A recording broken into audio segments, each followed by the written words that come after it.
All right, everybody, welcome back to the Oh, Funny 115. I got caught holding the sandwich. Okay, Happens now every put that time. away. Well, it's gonna be a cold sandwich, but cold Hey, cold chicken sandwich at Wendy's. this is the But second installment. If you haven't seen the first one, go check that out.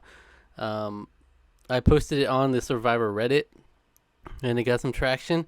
Mario Lanza saw it. He commented on it.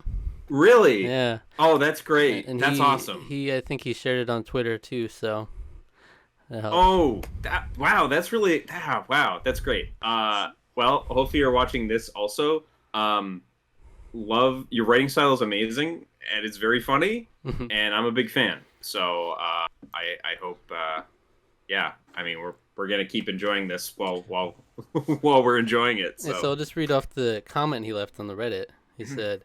oh great. Said, "Wow, I'm honored. Hope you have a fun time with it. For the record, version 1 was written more than 15 years ago. It was originally just a project I put together for my MySpace blog, and it was supposed to be part of Rob Cesternino's original podcast, The Fishbowl.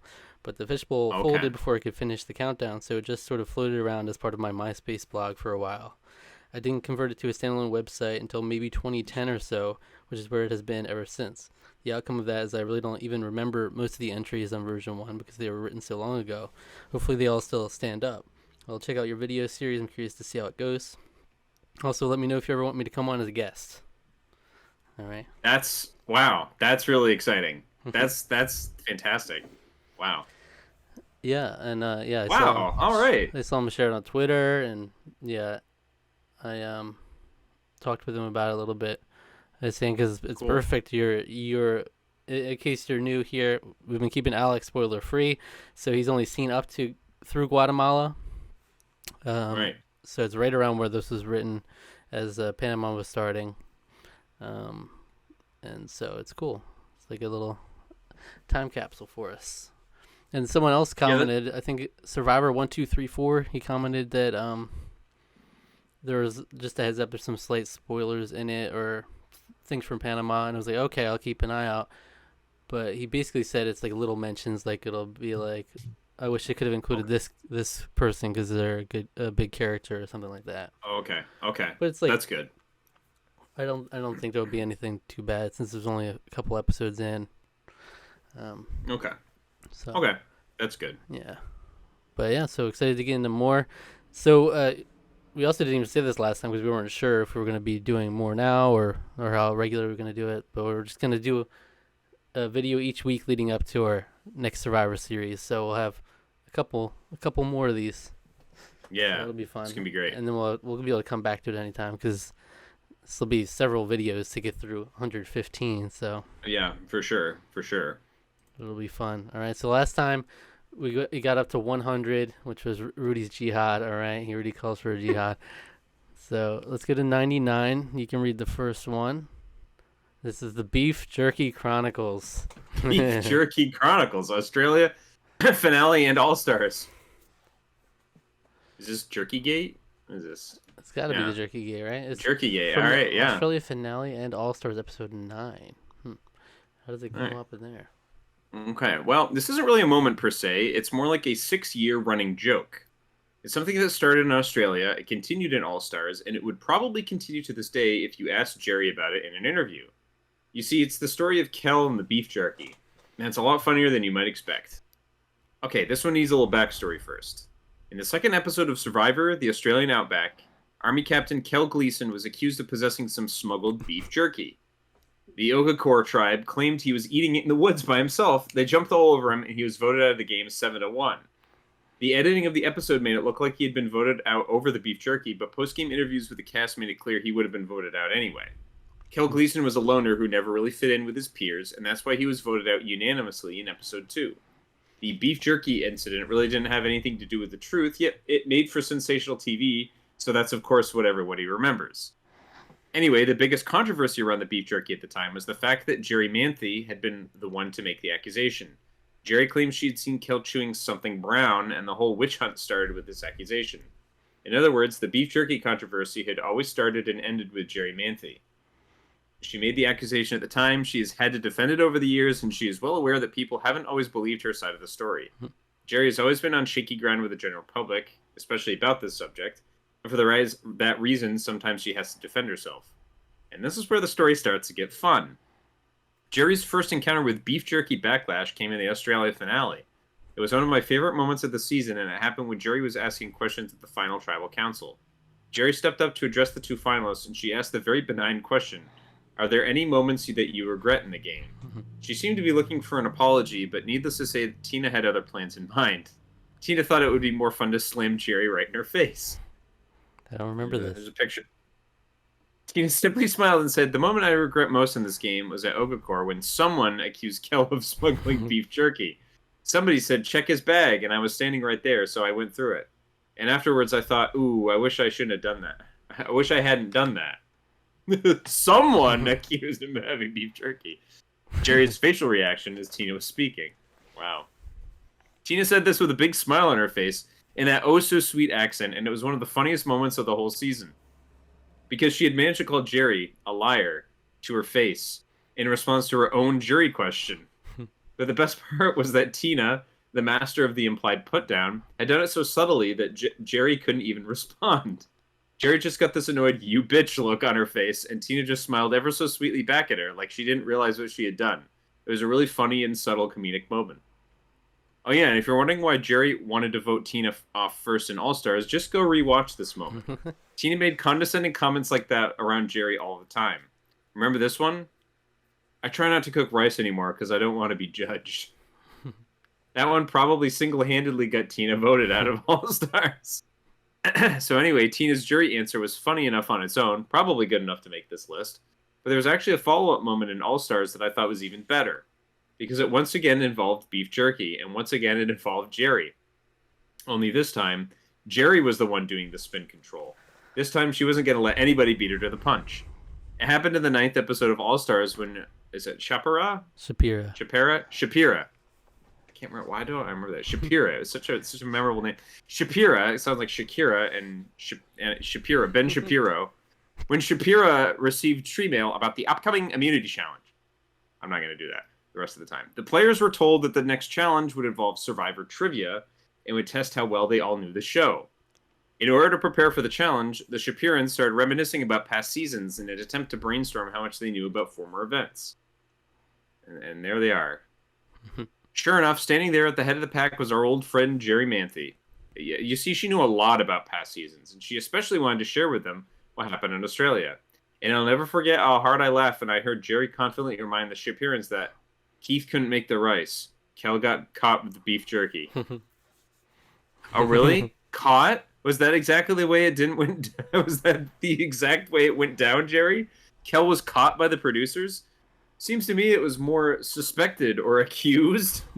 So anyway, Jerry making the leap to saying that Kel was caught has always been one of my favorite moments of All-Stars. She says it so confidently, without a shred of doubt in her voice, that if you don't stop to think about it, you actually might believe her. You actually might forget that she's still playing the spin control game. 4 years later, and Jerry is still trying to convince the world that she was telling the truth. P.S. Yes, I know that Jeff Probst believes Jerry's story. He's always said that he thinks Kel had some sort of food on him, but that's still a far cry from saying that Kel was caught. You might as well say that Kel was eaten by crocodiles, too. P.P.S. Here's my predicted email response from Jerry. Mario, why must you include this moment on the list? Why? Why? Can't you see the beef jerky incident is tearing this column apart? Can't you see that? These moments on the show were deadly serious at the time, yet instead you put them here and they get ridiculed. So yes, people might enjoy your countdown, but at what price? At what price? Interesting. Yeah. Yeah, I'm wondering what that is. That in reference to something? I don't know if she said if that's a quote. Yeah, maybe. But yeah, the jerky gate was like the start of our when we were watching, and we would always look out for these gates, these incidents revolving around food, mostly food. There's jerky gate and there was bean gate, grind gate. I mean, it's just Candy Gate. Was there a candy bar? Wasn't that on one of them? Granola Gate. Oh, Granola Gate on the Amazon. Yep. Yeah. That's right. It's always food, man. Well, Grind Gate wasn't food. That was something else entirely. But yeah. But yeah, it's always been. I never forgotten. I never forgotten Kel and the beef jerky. You can't. That's literally you can't like. really forget that. I probably wouldn't remember Kel's name if it weren't associated with the beef jerky incident. It's kind of true though. Sad. Yeah. All right, number 98, Boston Rob, the Rooster Hunter from Marquesas, episode 1. People tend to remember Sarah Cleopatra Jones as having the best introduction in Survivor Marquesas. After all, she came in standing up on a raft while her servants paddled her in. Probst loved it, the producers loved it, and it was one of the most memorable character introductions of all time. Everybody remembers Sarah from the Marquesas premiere. But in my personal experience, I thought there was an even better character introduction in Survivor Marquesas. It wasn't as widely talked about as Sarah's entrance, but for my money, I thought this one was even better. And as an added bonus, the guy I'm talking about ended up being one of the most memorable Survivor characters of all time. That's right, I'm talking about Boston Rob Mariano, the kid who tried to catch a rooster in the Marquesas premiere. Our introduction to Boston Rob. Note that he didn't have the porn star mustache yet, but he did have his buff and an X around his elbow. Boston Rob is one of my all-time faves right here. I love him. Yeah. Boston Rob has obviously gone into bigger and better things since then, but I'll never forget the first time I saw him on Maramu. Was it Maramu? Maramu? Yeah, I think it was Maramu. Yeah. There was this kid in a Red Sox cap who just screamed enthusiasm. He was there to have fun. He had a smile that never left his face, and most memorably, he tied his buff around his elbow in a very distinct X pattern. Yes, Rob Mariano was a distinct and enjoyable character from the very first minute of the game. And that was even before we found out he worshipped the Godfather and talked in a comical Boston accent. In fact, the Good Will Hunting accent was pretty much the icing on the cake. Once we heard his accent for the first time, Boston Rob officially became a Survivor legend. We officially had a really good character over here. Over here. We had a character over here. Amber. Anyway, Boston Rob's first big Survivor moment came at the start of the first episode when he decided he was going to go catch a rooster. It was the first day of the game. Rob was already tired of eating fruit, and he was salivating over the thought of providing for the tribe. So when he heard some garbling off in the distance, Rob knew what had to be done. He was going to go catch a rooster, and he was going to do it for the good of the tribe. And for the rest of the first episode, Rob Mariano officially became known as Chicken Man. Rob built him a shelter when he hears a rooster off in the distance. Hey, do you hear that garbling? Note, I say garbling because it's literally how Rob said the word gobbling. It was Boston Rob's first memorable quote on Survivor. Hey, do you hear that garbling? That's an actual quote. I know I said it before, and I'm sure I'll say it again. God bless the Boston accent, for reals. Mm-hmm. As expected, Rob's first foray into rooster hunting turned out to be a disaster. For one, he took Peter Holes Harkey as his right-hand man, and you can guess how that turned out.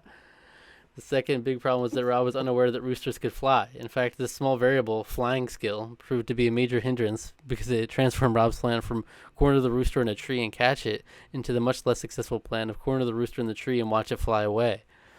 So anyway, that's what happened. The rooster took off like a jet.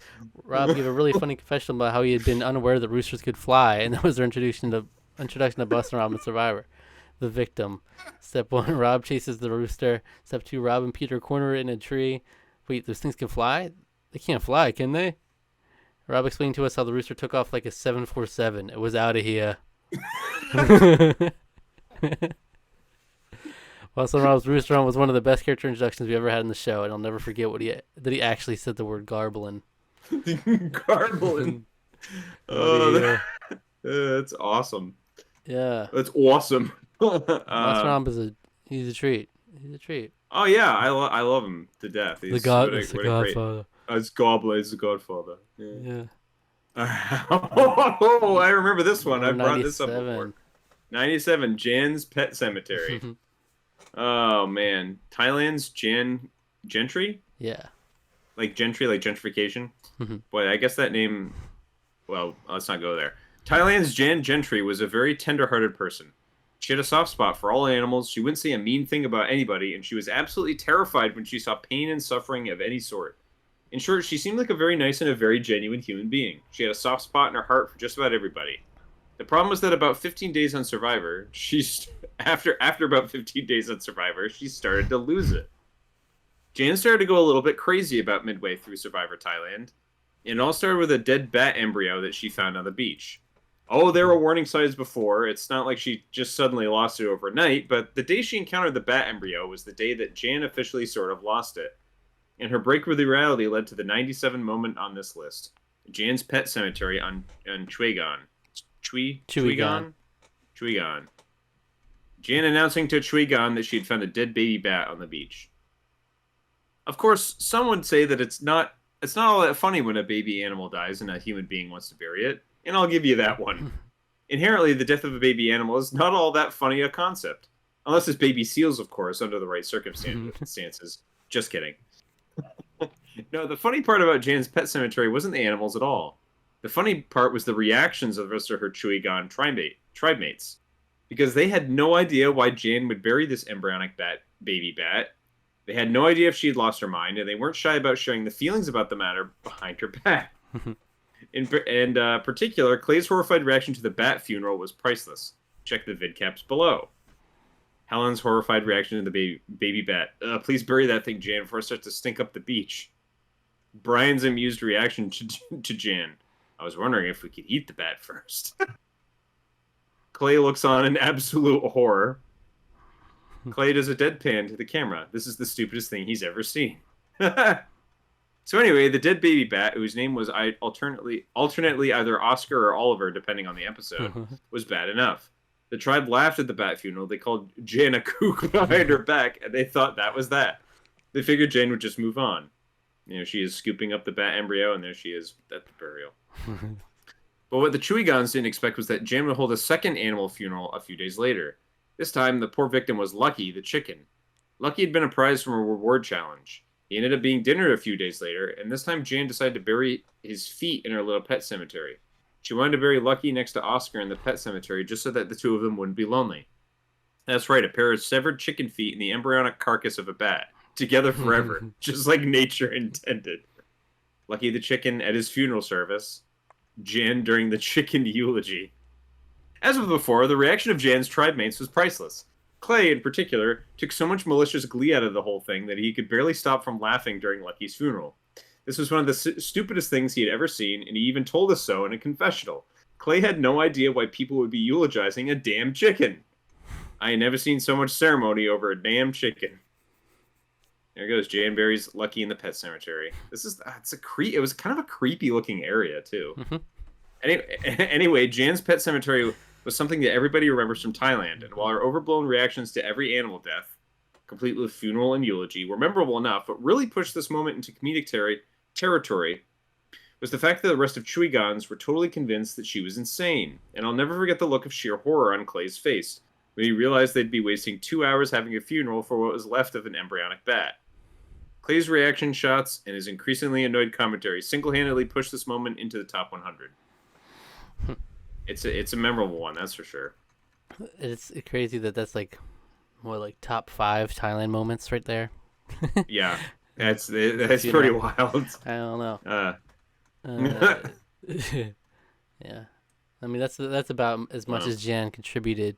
This is like their most memorable thing. It really is. It really is. Oh my gosh! And we're followed up. Number 96, the Lill face. This is something that I think about when I hear Jan. Well, when I hear Jan, I kind of think about like this is the face. Even though they're not the same people, this is like the kind of face that I remember. This is Jan made sort of sad faces like this, but she didn't have like it was never this like. It's almost like a realist painting, where it's like, wow, look at the sadness and trauma on this face. Yeah. It's like I think Rusty on one of our first gift exchange. I think he sent us both photos, the pictures, right? And one of them was Lil with one of those faces. It is. All right, one of the funniest people I've ever known is a columnist over at ESPN.com named Bill Simmons. He is known as the Sports Guy, and I've been a fan of his for nearly a decade. Same. Oh, okay. Yeah, I love Bill Simmons. Yeah, nice. Very, very great. I used to send him all the links of the day for his website. In fact, he was the guy who inspired me to start writing Survivor columns back in 2001. From day one, I have based my entire writing style off of his. Okay. No wonder I find this so funny. Yes, he writes. Bill Simmons also writes for his. I haven't read a column of his in a long time. I don't know if he's still writing. I don't really know that. But yeah, in like the late 2000s, early 2010s, when I was in college. Especially, I used to read his stuff. It's very funny, very fun. So nice. Anyway, the reason I bring up Bill Simmons is because I'm stealing one of his jokes here. I'll just say it right up front so that nobody nails me for it afterwards. Of course, I prefer to think of it as an homage, but if you want to call it stealing, go right ahead. Make my day. Bill Simmons often writes about famous athletes having a certain face. For example, Red Sox pitcher Derek Lowe has the Derek Lowe face, which he unveils every time he blows a big lead. Quarterback Troy Aikman has the Troy Aikman face, which he unleashes every time he chokes in the clutch. In other words, the player face refers to a facial expression which is indicative of everything a person represents. It can be their normal facial response to stress. It can be something they aren't even aware that they are doing. Or, in the case of Lillian Morris, it can be the sad, somewhat mopey look she always had on her face each and every time she was on camera. That's right, during Pearl Islands, I came up with the concept of the Lill face. You may remember the Lill face. After all, there were certainly a lot of versions of it. Oh my god. Because it's the only look she ever had on her face in 39 days. You know, the one that was all hangdog and sad. Yeah, it was droopy. A little droopy looking, yeah. You see, Lillian Morris was possibly the most unhappy Survivor player I think I've ever seen. I don't think I ever saw her smile. Hell, I don't think I ever actually saw her enjoy something, ever. Lill seems to be unhappy every single minute of the season, and after a while it started to be a cliche. And that's when I came up with the idea for the Lill face. So was Lill just a miserable person to be around, or did the other players just pick on her and make her life difficult over and over again? Why was she always so damn unhappy? I suppose we will never know. Actually, now that I think about it, I suppose I do know. There's actually a big clue in the Pearl Islands DVD commentary if you take the time to listen to it. Because did you ever hear the real reason why Lill was voted back into the game? Did you ever hear why the Outcasts voted her back in over Nicole and Skinny Ryan? Here's a hint. It wasn't because they thought she was the most deserving. According to the DVD commentary, Lill was voted back into the game because the players in Loser's Lodge were just tired of her being around. They said that Lill was negative and mopey all the time. She complained about everything, and for the most part, she was spoiling their good time in the lodge. They said it was pretty much a big downer just having her around. Ow. In other words, Lill was never voted back into the game. She was actually voted out of the Outcasts. They just didn't want her hanging around. Even out of the game, they were all just tired of seeing the Lill face each and every day of the week. See if that changes the way you watch Pearl Islands the next time around. I'm sure that will. That's really funny. What a bombshell that is. All the way to the final two. They had to deal with her, and they had to sit and watch her mopey face. Yeah, so she won a not insignificant amount of money. Right for that. Yeah. They let her win a not insignificant amount of money for being voted out twice. For being annoying, for being miserable to be around. Yeah, that's amazing. That's great. Wow. Lill, yeah. All right. That's. I God. forgive you for stealing from Bill Simmons because I mean, like, why would you not? He's very funny. So, yeah. I mean, I always figured there was no chance that Lill was gonna win the final two, but it's like even more so.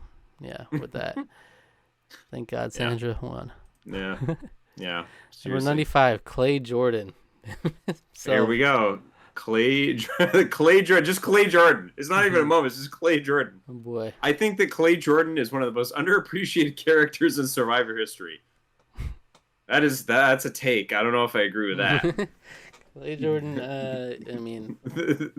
Penny thinks she's cute, but she ain't getting shit from this one. No one ever seemed to like the guy during Thailand, and I bet you can count the number of people who rooted for him on one hand. In fact, it's entirely possible that Clay Jordan could be the single most unpopular player in the history of Survivor. And if you're wondering why if you're wondering why Survivor Thailand is the least popular season ever, you just may be looking in the right place. I think you can blame almost everything on widespread hatred of Clay. I ran across this anti-Clay bias a few years back when I was writing one of my stories. You see, I cast Clay Jordan as one of the characters in All-Star Survivor Alaska, and right from the start, people were upset about it. Nobody wanted to see Clay portrayed in print. Nobody wanted to read about Clay. Nobody gave a rat's ass about Clay. And I have to say that the most common feedback I got throughout the first 6 episodes of Alaska was some variant of the following. Vote Clay out! Yeah, so I guess he did, like, some fan fiction writing for, like, his own Survivor seasons, basically. I mean, that's cool. That's interesting. I never thought about that as a possibility, but I never even knew that existed. Yeah, that's really interesting. It makes sense when fandoms start to get like that. Yeah, that makes sense. Mm-hmm. The funniest thing about my Alaska story was that Silas Chip Gaither was one of the other characters. Yet the general Chip. I don't know why Chip, but he was Silas from Survivor Africa. That's what he was talking about. I don't even remember. The nickname he gave him in his own season. Chip. Silas. I can't. It's been so, like... Silas is I remember Australia better than He's Africa. The leader of, like, the young crew in Africa. He was running the tribe before they did the swap and screwed him over and he got voted out. Okay. If the general populace still wanted me to get rid of Clay first, and that should tell you something. Because when people vote for Silas over you, you know you're not the most popular character around. But alas, that apparently was just Clay Jordan's destiny in the Survivor world. He was always meant to rank one step ahead of Naval Lint. But here's the thing. I thought Clay was hilarious in Thailand. He was one of the few players in Survivor history who could constantly crack me up, and that's not an easy thing to do. But here was Clay, week in and week out, delivering some bombshell of a confessional that was alternately mean and hilarious at the same time. Because that's what Clay did. Or, as Gandia would say, that's how Clay do. Clay Jordan was mean-spirited, he was unlikable, he was more than a little bit sexist, and he was unbelievably blunt in his personal attacks toward other people. But you know what? That just made him funnier to listen to. Clay was one of my favorite confessional givers of all time. Here's Clay comparing Gandhi to a 2-year-old. Clay Jordan becomes the first person on the Funny 115 to make the list for just being himself. That's right, he makes the list for just being Clay. He makes the list because he made me laugh, and he makes the list because that's how Clay do. Here's to a guy who didn't have much of a fan base, who never won over the hearts and minds of the populace, who was barely tall enough to go on the scary rides at Disneyland. Because despite all that, Clay was a wonderful character. He gave great interviews, he had some really funny quotes, and I think Helen Glover summed it up best when she talked about Clay in episode 2. I can't believe a guy who stands 5'5" can have that much noise coming out of him. Well done, Clay. I wish I could shake your hand. Here's Clay Jordan's top 3 mean-spirited confessionals from Survivor Thailand. Clay comparing Helen to Encyclopedia. Okay, so with Helen, everything is serious. Serious. I mean, there's no play to her. She's supposed to be some kind of marine expert, but she's got the kind of personality of an encyclopedia. You open it up and there ain't nothing in there fun to read. You only open it when you need the information. I can't remember his accent entirely. I'm just giving a vaguely southern accent. Penny is a cute, sweet little girl. She thinks her looks and her little talent can get whatever she wants out of man. Well, I'm 46. She ain't getting shit from this one. Episode 8. Number 3. That was the most childish act she done so far here. Gonna go down the beach and cry and holler and carry on. My 2-year-old did that one time. I whooped its ass and put it back in bed. I whooped its ass? Okay. I whooped he its referred ass. to his 2-year-old as it? Yeah. Whooped its ass and put it back in bed. Wow. What a champion for America. Right yeah. Clay Jordan. Shout out to Clay Jordan, who almost won Survivor Thailand, kind of. Number 94. I ain't no Hershey bar. Oh, yes. This is in Australia when they were talking about... I remember Jerry was this. obsessed about chocolate and Colby. Yes, I remember this. Oh, yeah. It's day 19 in Australia, and the women of Ogakor are starting to go insane. There's Jerry lusting for Colby and chocolate. Jerry and Amber are starving. They have barricaded themselves in the tent, and all they have done all morning is talk about the desserts they want to eat when they get back home. It's chocolate this and chocolate that, and the rest of the tribe is starting to get annoyed. They just don't want to hear any more chocolate talk. All it does is make people hungry. It reminds people what they don't have, and so the rest of the Ogakors wish they would just stop. Amber and Jerry climaxing over chocolate. Jerry uses the bongo to help. Oh, jeez. Oh, wow. Okay. The most annoyed Ogakor member at the moment is Colby Donaldson, the cowboy from Texas. Colby's standing down the beach, and he loudly tells us at home that he wishes the merge would happen so he can escape the constant barrage of chocolate talk. All he wants right now is to be away from Amber and Jerry for a while. Bring on Kucha. Get rid of these goons. Colby's problem with the girls is actually multidimensional. For one, they are just loud. Amber and Jerry haven't shut up all morning, and it's currently hurting his ears. The second problem is that they are annoying. I don't have the actual transcript of their chocolate yammering, but from snippets on the DVD, their conversation seems to be going something like this. Jerry, hot fudge sundaes. Amber, oh my god, it's so good. Jerry, chocolate syrup. Amber, oh my god, that too is so good. Jerry, dark chocolate truffles, so good. Mud pie, oh my god, it's so good. Chocolate dipped strawberries, I cannot overestimate how good that would be. My god, orgasm. Wow. Yeah, I mean that's basically how I remember it. Yeah. Yeah. This conversation is already annoying enough, but the final straw for Colby comes when Jerry starts involving him in her chocolate fantasies. She's apparently mixing chocolate with sex now because she loudly proclaims that she wants to cover Colby in chocolate syrup and lick his body clean. And really, that's just about enough for the Colbster. In the confessional just a few moments later, he smiles towards the camera with his big white teeth and jokes, maybe a lot of things, but I ain't no Hershey bar, laughing at his own joke. Easily one of the most famous quotes in Survivor history. That is a good one. I forgot about that specific line, but I did remember all this chocolate thing. Yeah. That may be a lot of things, but I eat no Hershey bar. Fun Good, times. good stuff. Wow. Number The 93. cat.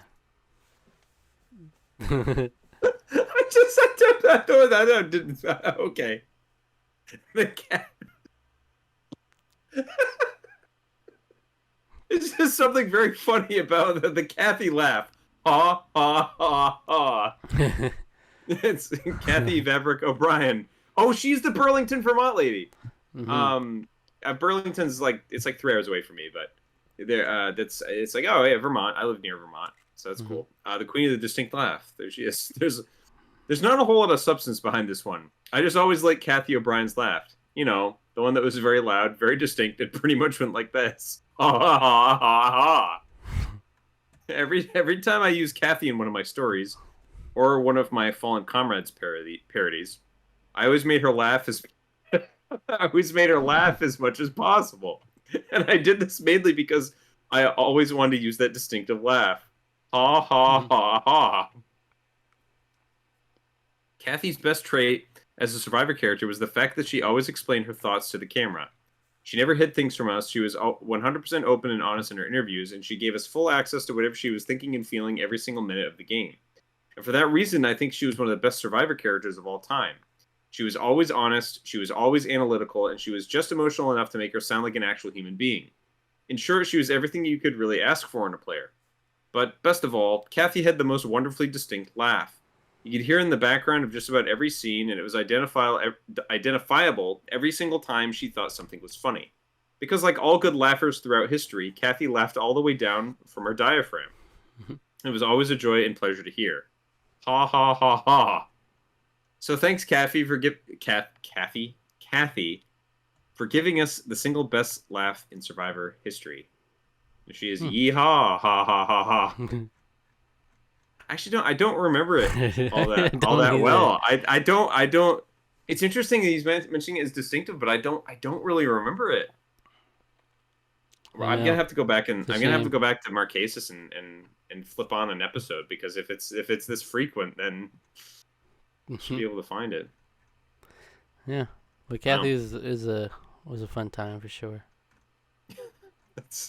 It really gets me. The ha ha ha. This is the way it's written out is very funny. Number 92, Sandra channels Dr. Seuss. Yes, remember this. So you can't. What'd she say? Can't clean a fish or wash a dish.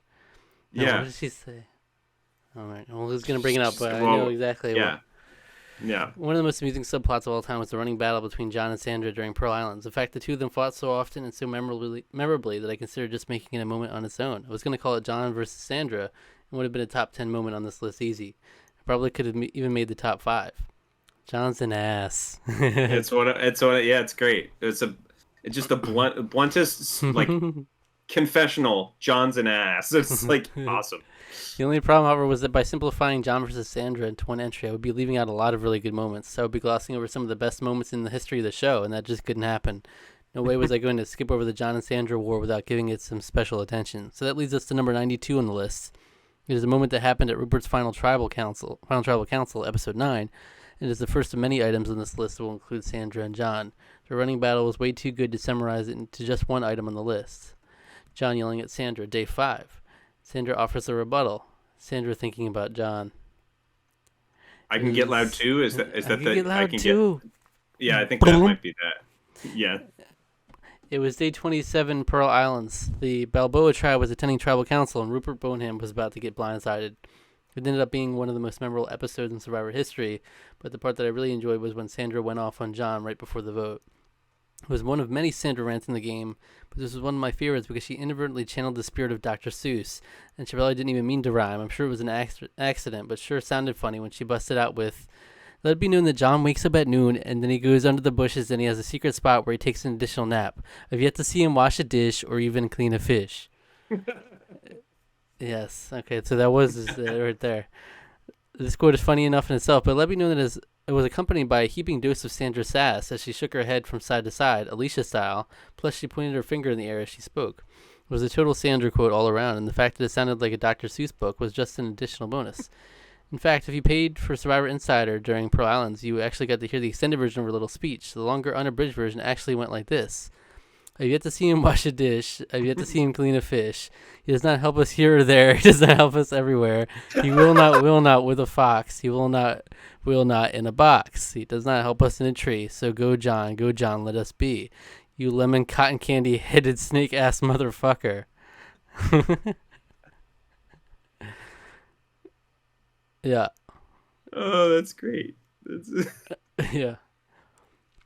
I found it interesting that she dropped an MF bomb at the end, but you can chalk that up to Sandra just being Sandra. Anyway, I was kidding about the extended quote, but I always liked that Sandra managed to slam John to his face at tribal council, and she did it in the style of Dr. Seuss. It wasn't her best slam in the game, true, but it was certainly one of the most stylistic. Too bad she couldn't have done it in iambic pentameter, or perhaps haiku. I guess that we'll have to wait for All Stars 2. John's reaction to the Dr. Seuss slam. Sandra sass. More Sandra sass. Typical shot of the two antagonists at tribal council. You would think that after a while they would learn to not to always sit next to one another. Do they have assigned seats or something? Do they have assigned seats? I like how he's got I like how he's got the fair play. Yeah, you just chill with it sometimes. Yeah. Yeah, I love Sandra, and I love the John and Sandra feud. Oh, it's great. it's how they kept fighting, but they were both there till the very end, like final threes. So they still kept putting up with each other enough. Mm. Number 91. Chris and Eliza, the final stare down. There is Chris Dougherty, the bringer of death. A lot of people seem to hate Survivor Vanuatu. Really, was that kind of the perception at the time, that people didn't really care for it? I guess so. That's interesting. Because I know a lot of people like it. I mean, it's not a universal, but I know a lot of people love it now. Yeah. Mm. A lot of people seem to hate Survivor Vanuatu, yet it's always been one of my favorite seasons. So I have a hard time understanding why nobody else in the world seems to enjoy it. We're there with you. Was it because? Yeah, I know. I think we have. I don't remember where it is on each of our lists, but I know it's pretty. I feel like it's pretty high on mine. Mm-hmm. Was it because? Yeah. So hard time understanding why no one else in the world seemed to enjoy it. Was it because Chris was just a fat guy in a red wife beater? Was it because all the young players got taken out of the game at the start? Was it because the women screwed up one of the easiest wins in the history of Survivor? Why exactly is there such hatred towards Vanuatu? In my personal opinion, I believe the problem is that most people just didn't watch this season the right way. I don't think they saw the real storyline that was developing all along. Because what we saw in Vanuatu wasn't just some guy in a wife beater who capitalized on the mistakes of much better players. Oh, sure, that may have looked like the storyline, but Chris sneaks past the superior female players was really only of the plotline at a very simple, superficial level. Chris lying his way to the $1 million really had very little to do with the actual storyline. No, the real storyline in Survivor Vanuatu was that it was a plain old-fashioned revenge story. You ever notice that? Vanuatu was, above all else, a damn revenge movie. It was just like any other movie starring Steven Seagal. I think it's Seagal, but like he's a seagull at this point. Chuck Norris, Clint Eastwood, or more recently, Kill Bill starring Uma Thurman. Oh man, more recently. Oh! A guy gets wronged, a guy seeks revenge, and a guy kills his enemies one by one. That was the exact storyline of Chris's win. And that's why Survivor Vanuatu will always be one of my single favorite Survivor seasons of all time. Mm-hmm. You may disagree with me, but think about it for a minute. Because Vanuatu is really the story of a guy, Chris, who started as a fairly good person. He certainly didn't lie very much at the start of the game. In fact, by all accounts, at the beginning, he actually appeared to be fairly ethical. He made friends with Bubba. He made friends with Julie. He made friends with Twyla. He was good friends with Chad. He was best friends with Sarge. In other words, for the first half of the game, he was considered to be a very nice person. Almost everybody in the game was friends with Chris, and that put him in a really good position at the merge. And the best part of it all was that he hadn't really done anything bad to anyone. But that's when everything came crashing down for the beloved rotund hero of our story. Was he that fat? I don't remember being that chunky. I guess he was. It's low-hanging fruit, man. Here's Rory and Sarge. Here you go. With his characteristic... Anyway, the problem Chris didn't foresee was that Julie and Twyla were going to turn on the men at the merge. Julie and Twyla were going to go running back to the women of Yasser. Chris and the men were going to be left high and dry in a vulnerable minority. And all appeared to be lost when the men suddenly lost Rory and Sarge in back-to-back votes after the merge. In a matter of 2 quick episodes, Chris had gone from top of the heap to bottom of the barrel. And it had all come at the hands of 2 women, Julie and Twyla, that he thought he had considered to be friends. A saddened Chris after the Rory vote, a pissed off Chris after the Sarge vote. Interesting. He's paying attention. He's paying close attention to Chris here. But see, here's the deal about Chris. This is the part of his character that nearly everyone forgets, but you can't possibly appreciate his storyline unless you remember this. Chris wasn't the sort of player who just sat down and gave up when things didn't appear to be going his way. In fact, Chris wasn't a giver-upper at all. No, when it appeared to be lost for Chris, the only thing that happened was that he got mad. He turned into one of the most stubborn and determined players I've ever seen on Survivor, and it's a shame that nobody ever gives him credit for this. Sure, a lesser player might have folded under this massive onslaught and massive betrayal, but all Chris did was get pissed off. He had seen Bubba go. He had seen Rory go. He had seen Sarge go. And at this point, this is where he started plotting his revenge. This is where something in the guy finally snapped. After all, don't you remember Chris's voting comments when he voted against Sarge at the end of episode 9? Don't you remember these very prophetic words of cold-hearted, sadistic revenge? I do remember this. This is for you, Sarge, not against you. I'm going to burn every one of them. Yes, I do remember this. Chris Dougherty vowed revenge on the women at the end of episode 9. And that's exactly what he ended up doing. Oh, sure, Chris might not have done it all on his own. He might have had a ton of help along the way. But that's completely irrelevant to the overall storyline. Chris single-handedly set out to avenge Sarge. He set out to make the women look foolish, and he apparently set out to be the world's biggest asshole at the same time. He intended to screw every single woman left in the game. He intended to lie to their faces and show that he could outplay them, and that's exactly what he did. So sure, Chris may have been the world's biggest asshole in the last few episodes. He may have lied to Julie and Eliza and Twyla for no strategic reason. But keep in mind that that's what he was trying to do. Chris wanted to get revenge for what they had done to Sarge. He wanted to get revenge for what they had done to Chad. Chris didn't give a rat's ass about any of the women in Vanuatu, and to me, it was one of the most amusing things I've ever seen on the show. The end of Vanuatu was like watching an actual serial killer go through each day without a conscience. Oh, wow. That's cute. Something snapped in Chris after the merge. While he might have wanted to win, what I think he really wanted was some old-fashioned, cold-hearted, sadistic revenge. Chris wanted to hurt people's feelings. He wanted to make things sting on the way out.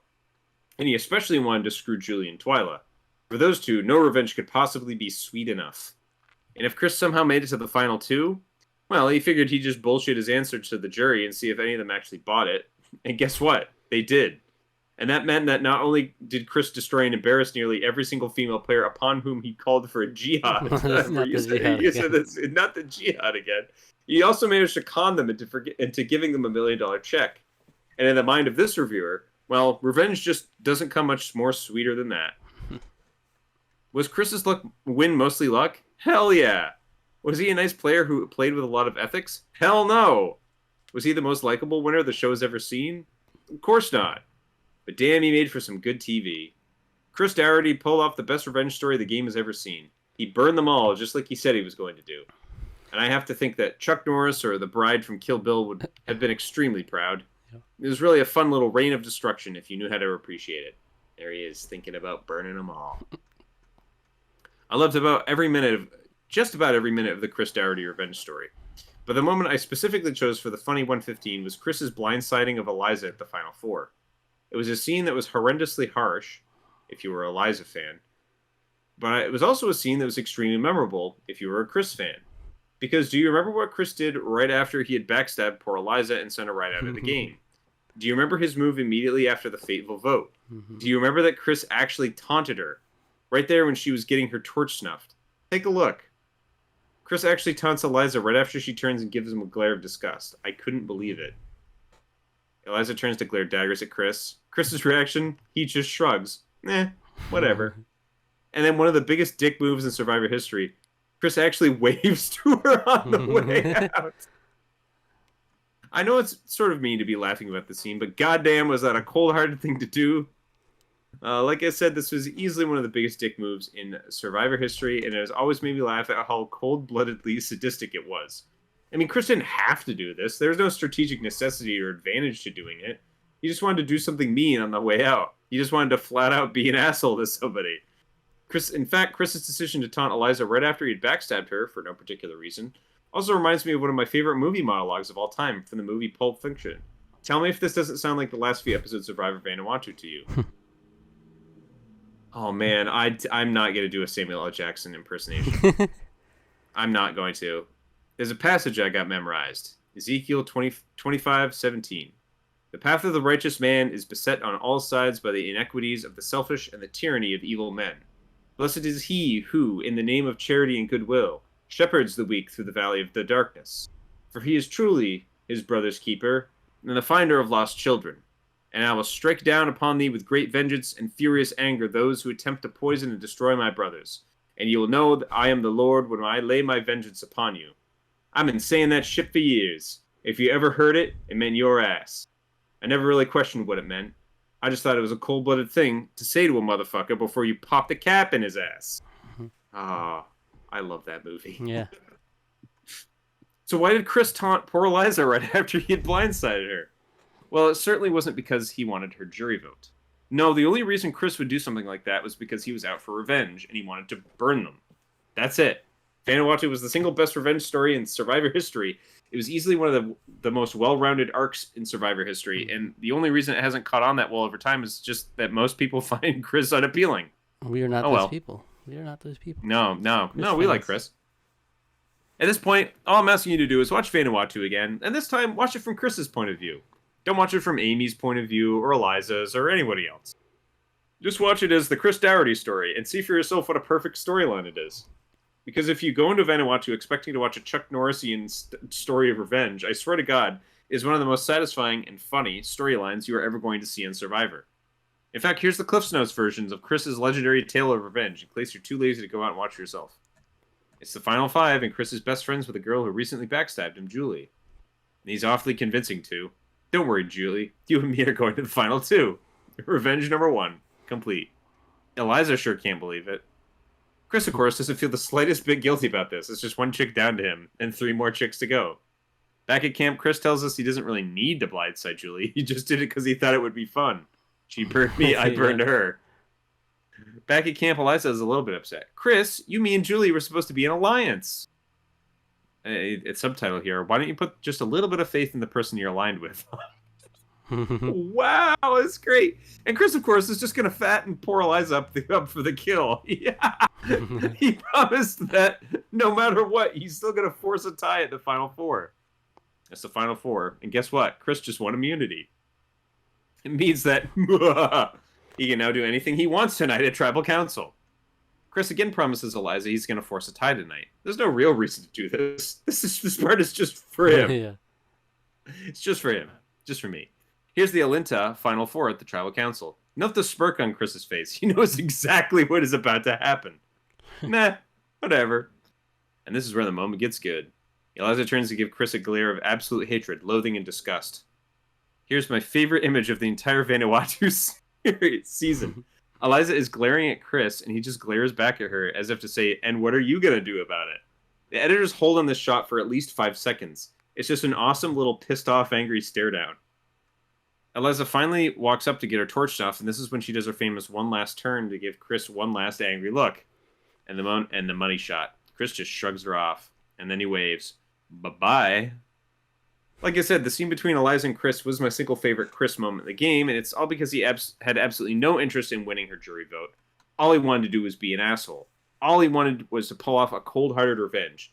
And that's why I included it in the Funny 115. Sure, this moment might not be the nicest moment on the countdown, but for pure sadistic dark humor, this one has always been one of my all-time favorite Survivor moments. Might take a special sense of humor to laugh at this moment.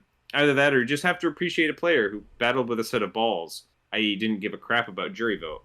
But in any case, this is one of my favorite moments in Survivor history for my single favorite player in Survivor history. I still can't believe he actually mocked her right after she had been backstabbed. P.S. Even after all this, Eliza still voted for Chris to win the game. P.P.S. Don't worry, Eliza may have gotten burned here, but she will definitely get her own revenge later. Because she has a tribal council moment in the top 10. In the top 10! Wow. And it's even better. What could it be? I'm Chuck Norris.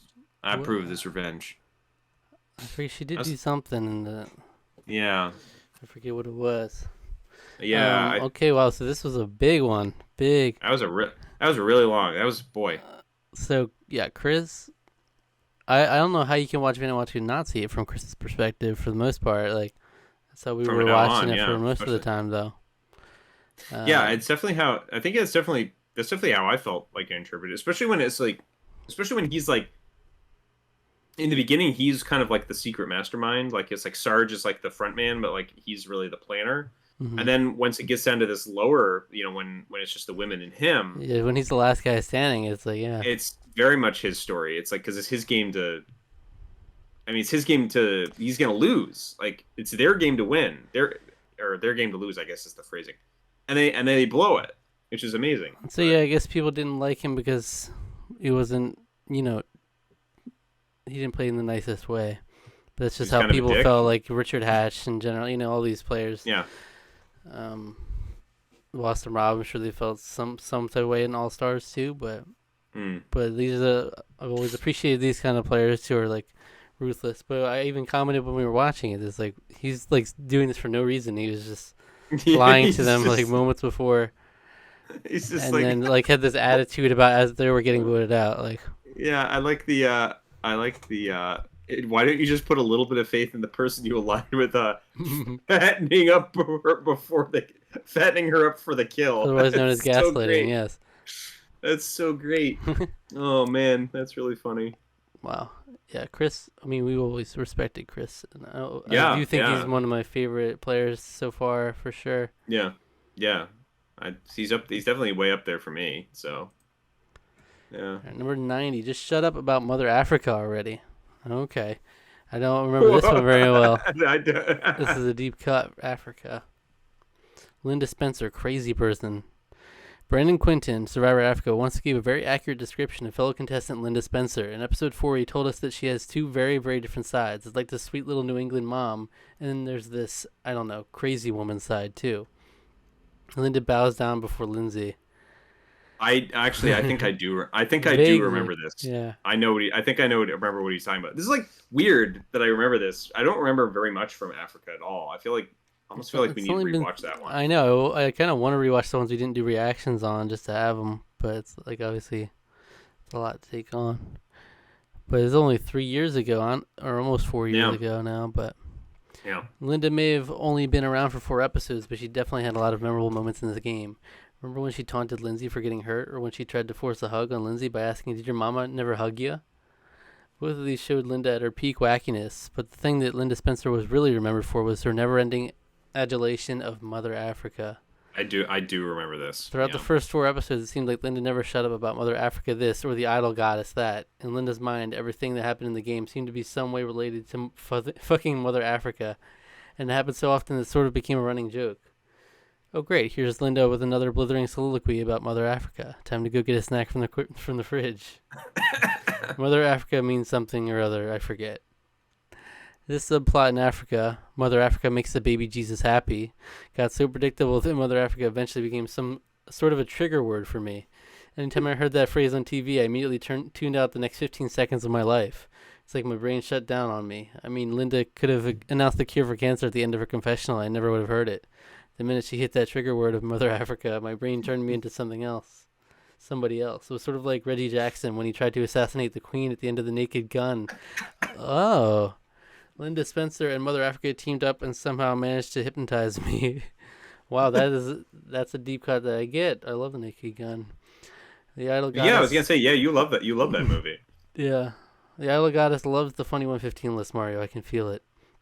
By the way, here's some exact quotes about Mother Africa from Linda, in case you don't remember them. Keep in mind that I'm only listing 4, when in truth there were approximately 22,000 throughout the course of Survivor Africa. Episode 1, when Linda is criticizing Samburu for making jokes about Africa. I don't know if you'll understand this, but Mother Africa... blah, blah, blah. Episode 2, when Linda talks to her alliance about how they can succeed. Our idol goddess will protect... blah, blah, blah, Africa. Episode 3, when Linda comments on the dissension in Camp Samburu. Mother Africa is a very spiritual place, blah, blah, blah, snooze.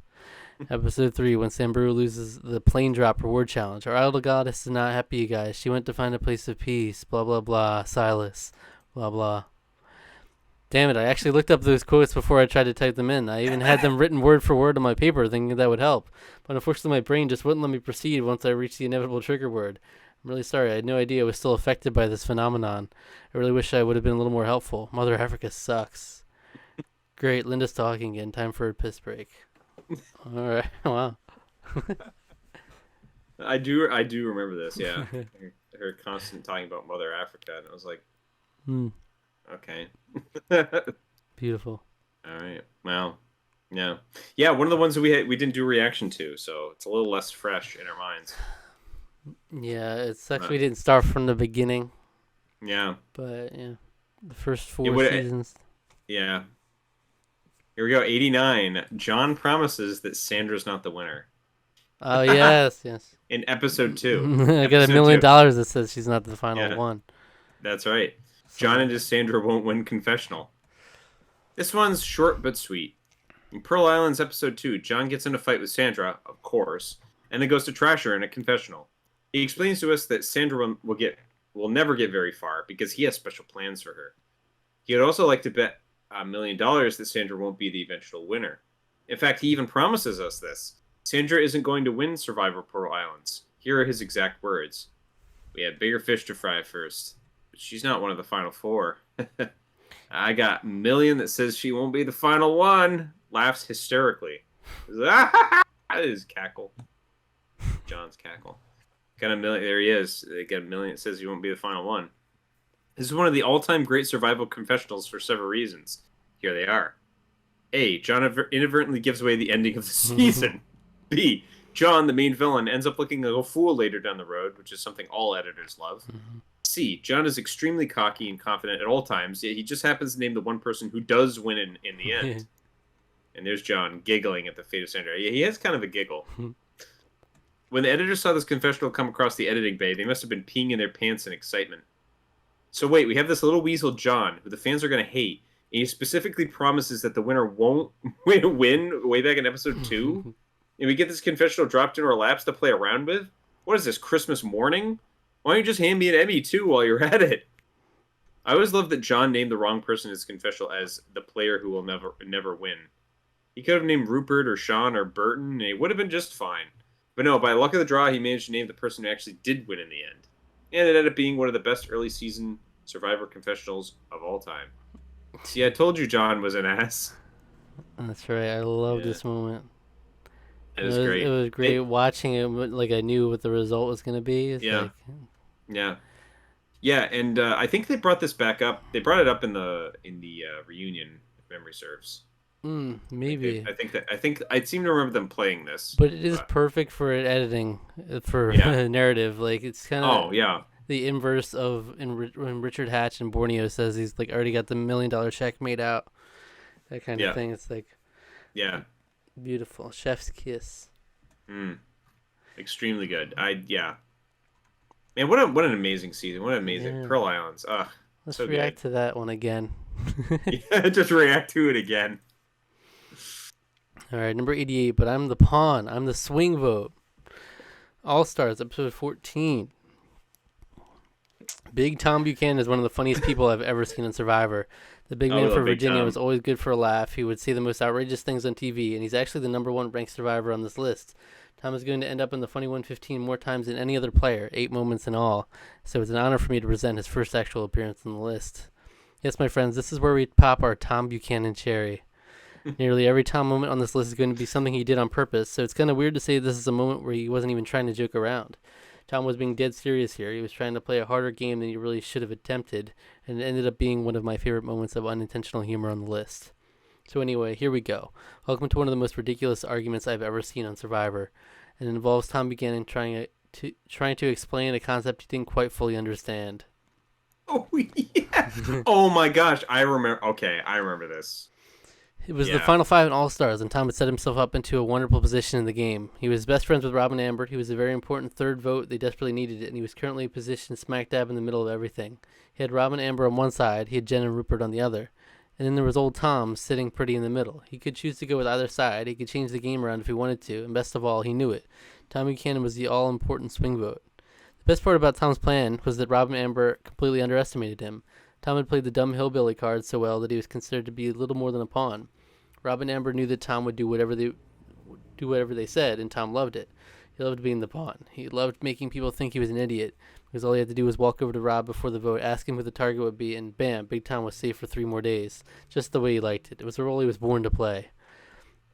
So anyway, Tom coasted by as the pawn all the way to the final 5, when he was suddenly thrust into a position of power. Because now Tom had the option to go one of 2 ways. Should he stick by his friends Rob and Amber and do what they said one more time, or should he jump ship over to Rupert and Jenna? After all, Tom Buchanan was officially now the swing vote. He could do anything he wanted to at this point. So what does Tom do? Which way does he decide to play it? Why, he does it in the worst way possible, of course. He calls himself the swing vote in a conversation with Rob, and he does it right before tribal council. Yep. It was the day of the vote, day 36, and Rob and Amber saw Tom fishing down by the beach. They had been a very little wary of Big Tom's motives recently, and Rob wanted to have a pre-vote discussion about loyalty, so they called him over.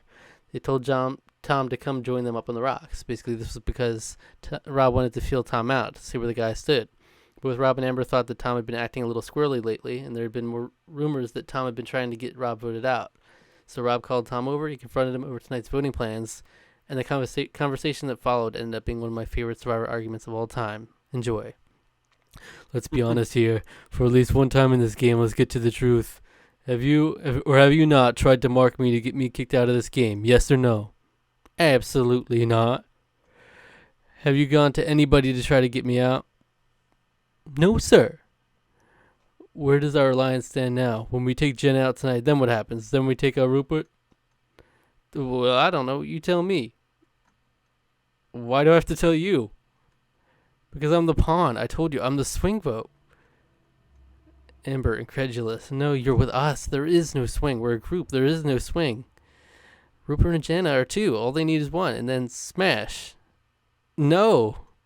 So anyway, yeah, Tom was voted off. No real surprise. I'll never forget the time he tried to play the game like Rob's sister Nino. Tom tried to scheme. He tried to manipulate. He tried to play both sides against one another. And it's fairly safe to say that he failed on all accounts. In fact, I'm not entirely sure he even knew what a pawn was. Still did end being one of my all-time favorite Survivor arguments. I'm the pawn. I'm the swing vote. No, you're not. Tom Buchanan, swing vote. Yeah, he like went up to them and he's like, "Yeah, I am the swing vote." It's like, what? No, you're not a swing. You're voting with us. You're not a swing. Yeah. Which is weird that he said that because he was not like he was loyal to them completely. Yeah. Yeah, it was very strange. Yeah, I don't know why he did that. No, maybe he was considering somewhere in the back of his mind. I guess so. To actually swing, but 87 nasty. Marquesas episode 2. Okay. I don't remember this. I don't remember this either. This is a really quick comment in Marquesas, but it never fails to make me laugh when I see it. And I'm really surprised that Boston Rob didn't take more heat for this one at the time. It's day 4 at Camp Maraamu, and the tribe is doing their best. The tribe is doing their best work together as a team. They've been a disaster so far. Their leadership is non-existent, and something really needs to be changing around here. Somebody really needs to step up and take the lead. He's Patricia Mom Jackson. And that person, of course, ended up being Patricia, affectionately known as Mama. Patricia Jackson ended up taking control around Camp Maraamu and started doling out tasks. This tactic eventually got her voted out, but that's not the reason she makes this list.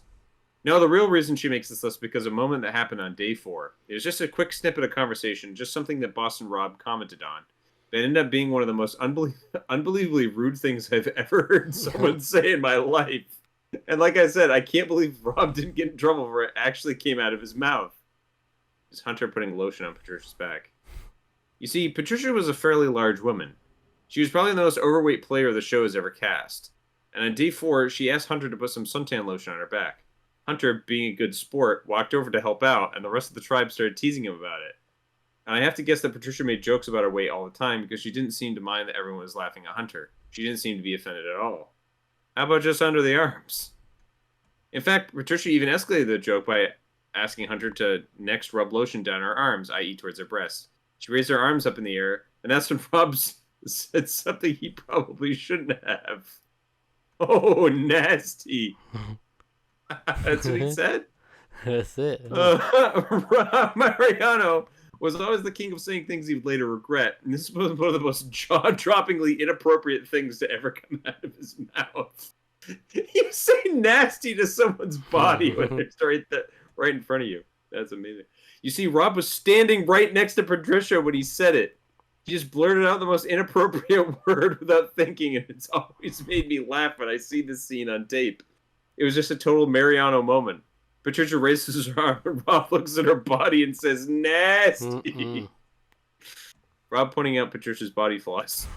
Way to go, Rob. Oh. Wow. I definitely didn't remember that. Mm-mm. I didn't. That's a juicy one. Wow. It is. Wow. Number 86. Okay, I previewed this way back when. The Immunity Willard. This is where I took it from. That in the Palau review, he showed this, one of the pictures down here. Willard Smith didn't talk a lot, and he wasn't one of the most memorable characters in Palau, but I always did enjoy his presence on the show. I enjoyed it every time he appeared on screen. And I know what you must be saying. You're probably thinking, Willard, enjoyable? That cranky old lawyer guy? You liked him? Or you liked him? The legend himself. Well, young naysayer, please let me explain, because I think you will enjoy him too once you hear my reasons. First off, I enjoyed Willard because he had the same name as the Fresh Prince of Bel-Air. And if you've ever seen a picture of Willard, that's funny enough in itself. Because despite everything we thought we knew, it turns out that in real life the Fresh Prince is bald, cranky, middle-aged, and white. I mean, who knew? The second reason I enjoyed Willard was the fact that he was a lawyer from Bellevue, Washington. Why did I enjoy this? Well, because I'm also from Bellevue. I grew up there. Bellevue. Bellevue? Mm-hmm. Just Bellevue. I grew up there. I went to school there, and Willard is the only survivor to ever come from my hometown. The Fresh Prince and I are the only ones representing the 425. But the real reason I enjoyed Willard, and the reason he made this list, was the fact that the Immunity Idol in Palau looked exactly like him. Check it out. It's the Immunity Willard. And here it is. One of the 4 pictures above is the Immunity Idol. Can you identify which one it is? I smiled each and every time Jeff pulled out the Immunity Idol in Palau, because it always looked like a spinning image of the Fresh Prince. And it was even funnier when Karor kept winning immunity, because it meant that the Immunity Willard always got to go back to Karor.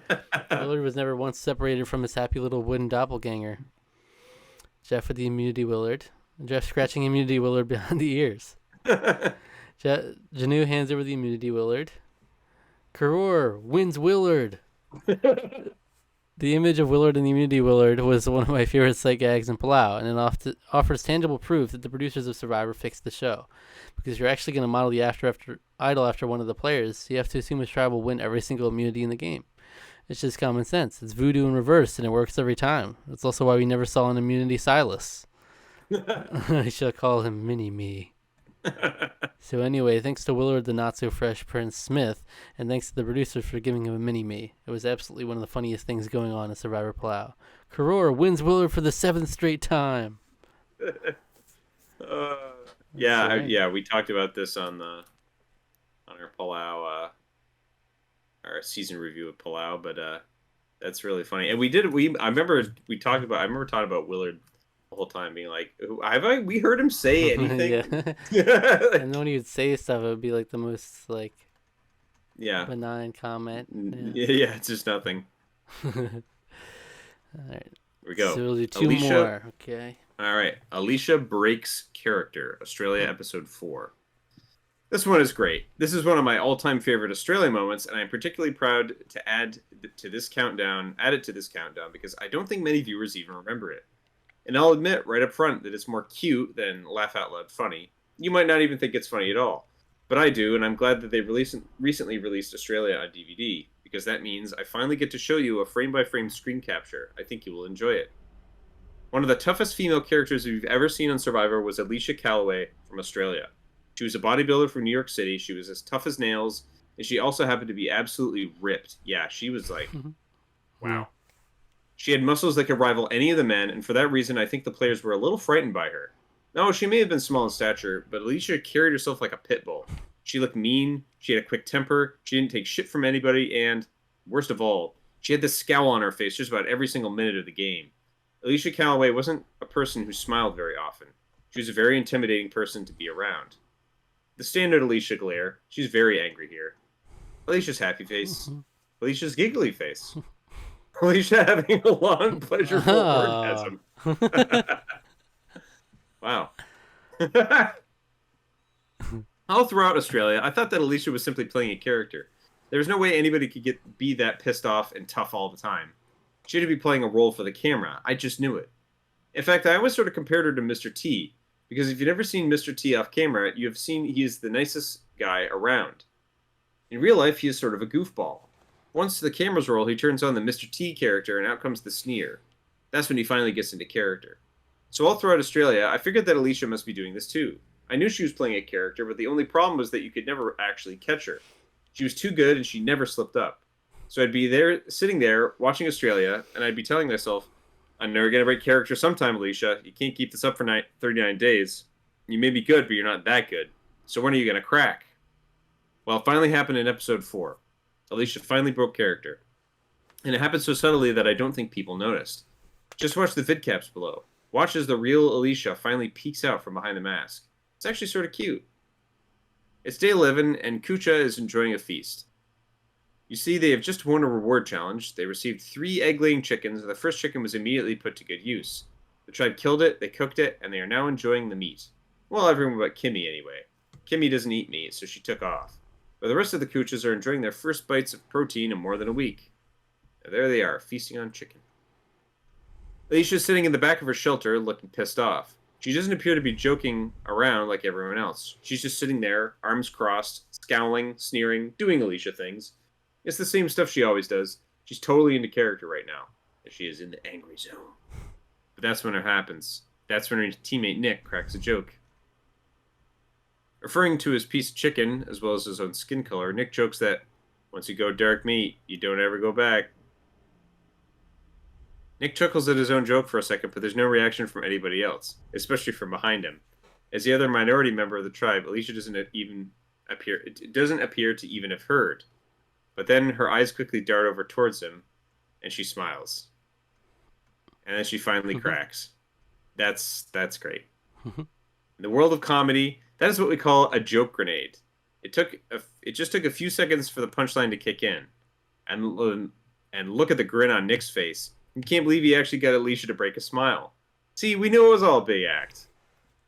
This is one of my favorite moments from Australia. It might not be as laugh-out-loud funny as some of the others on this list, but it never fails to make me smile. Mainly because it's so darn cute. After all, who would have thought we would actually see Alicia bust up laughing? She was normally so good about keeping her poker face. In fact, this moment may have been the only time she actually broke character during Australia. And I'm glad I finally have the screen captures now to prove it. Thank you, Australia DVD. P.S. I'll pay $10 to anybody who predicted that Nick Brown would actually show up on this list. Very forgettable. Yeah, I didn't remember. But Alicia, I mean, I never saw her as like an all-star. It was always like a weird casting choice for an all-stars. Yeah. She only had like the finger wag moment. It's the only thing she's remembered for, really. Yeah, yeah. So a nice little subtle moment here. And her being just like absolutely ripped. Oh, yeah. All right, last one for the evening, okay? It's Redneck Fight, number 84. Yeah, let's go, let's get a redneck. Multiple episodes. This is one of my favorite feuds of all time, mainly because both of the participants hated each other so very much. In one corner, you had Tom Buchanan, the borderline lewd, sexist goat farmer. And in the other corner, you had Susan Hawk, the borderline abrasive, man-hating truck driver. And the two of them together in the same tribe, comedy gold. It's funny, though, because when I wrote my preseason All-Stars strategy column back in 2004, I was convinced that Sue and Tom were going to get along. Lots of people said I was nuts. They said that Tom and Sue would hate each other with a passion, but I always stuck to my guns. I said, no, Tom and Sue are both very conservative, very old school, and both of them have a solid work ethic. They all get along like peas in a pod. And I firmly believe that, too. That is, up until Tom called her a hag from hell and Sue called him a stupid, klutzy drunk.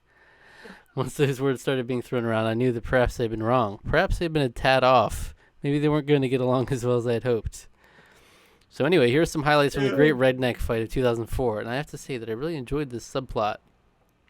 Episode 3, Tom claims that Susan's elevator don't go all the way to the top floor. He also says that she is the bossiest woman I've ever seen, and just for good measure, he sits down for an interview and gives us one of the better quotes of the season. How I made it to 48 without Sue Hawk leading me by the hand is a mystery. Episode 3. Susan and Tom fight over the proper way to construct a house. A lot of unintelligible language is casually thrown around. The people who do the closed captioning CBS throw up their hands in defeat. Sue yelling at Tom for being an idiot. Episode 4. Tribal Council. Susan admits that she can be sort of a bitch sometimes, and Tom, sitting right behind her, doesn't seem to agree. He doesn't seem to disagree. Doesn't seem to disagree, right? Now, episode 5, now the fur really starts to fly. First, Sue calls Tom a stupid drunk in an interview. Then Tom refers to her as Hag from Hell. Sue tells us that Tom is a stupid, klutzy drunk. I don't care for the man whatsoever. But Tom tops us by having a conversation with Sue, then muttering under his breath towards the camera, "Kiss my ass, what a hag." And perhaps the lowest moment of the feud, Shapira is out fishing, and Sue decides to take a leak all over the raft. That's right. And when Tom finds this out, he is horrified. He comments that Sue's urine will make a hole in the driftwood. That'll rot any wood I know. Sue eventually quits the game due to earlier events with Richard, but that doesn't mean the feud is over. No, Tom is more than happy to celebrate Sue's demise. In fact, he actually does a dance over the fact that she is gone. Tom mocking Sue during a moment of silence in her honor. Ding dong, the witch is dead. Yep. Anyway, that was the big redneck feud of 2004. It was one of my favorite running feuds in Survivor history, possibly topped only by Bobby John and Jamie's war to settle the score in Guatemala in 2005. And I can only imagine what would have happened if Tom had been the one to grind Sue instead of Richard. That sure would have been something to see, right, Chad? All right. Mouth agape. Yeah, they did. Oh wow, hate each other. For sure. Yeah, it was pretty impressive. That whole tribe was really something. It was uncomfortable after she quit. She was dancing around and everything. Yeah, it was like, ooh, that's weird. Then he's dancing around. Yeah. Wow. All right. Well, there's 16 more. 16 more. It's Yeah, it's interesting. It's interesting. A lot of these, the ones that are like in the earlier sort of stages, are definitely ones that I don't remember quite as well. So that's very fun to have those. It's interesting ranking them. I wouldn't say Alicia cracking a smile at a joke is better than Rudy's jihad.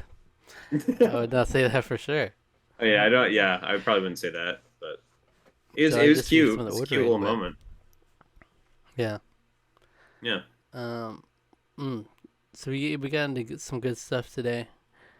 Chris. For sure. Some appreciation for Chris. Some double Big Tom. Always good to see that. Yeah. Oh yeah, extra Big Tom is always a good thing. Yeah, we hadn't seen him yet, and now here he is, a couple of times. Oh, we'll be back next week for some more. Okay. Absolutely. So join us. That's looking. Yeah. And then, as always, you can go. There's a link to the original website, funny115.com, where you can watch them all. And he's got later versions for later seasons we haven't gotten into as well. All right. Yeah. Cool. Well, thank you for watching. In the meantime, why don't you go check out our review of Survivor Thailand? All right. Sure. Why not? We have talked about. There was Thailand showed up a few times here, so you might as well. We did have Clay Jordan, and we had Jordan and Jan's Pet Cemetery, for sure. Boy, Thailand, man, what a season! What a season brings me back. What a season! What a season! Those are dark times. Yeah, we made it through. That's where our reaction series began. You know. I know. It started off with a whimper. So there's also a playlist on our channel for all of our Survivor videos. We've done over 100 at this point, so there's a lot out there. Subscribe to the channel, like the video, leave a comment, hit the notification bell, and click the links in the description for our social media as well. All right. Get Get out of here.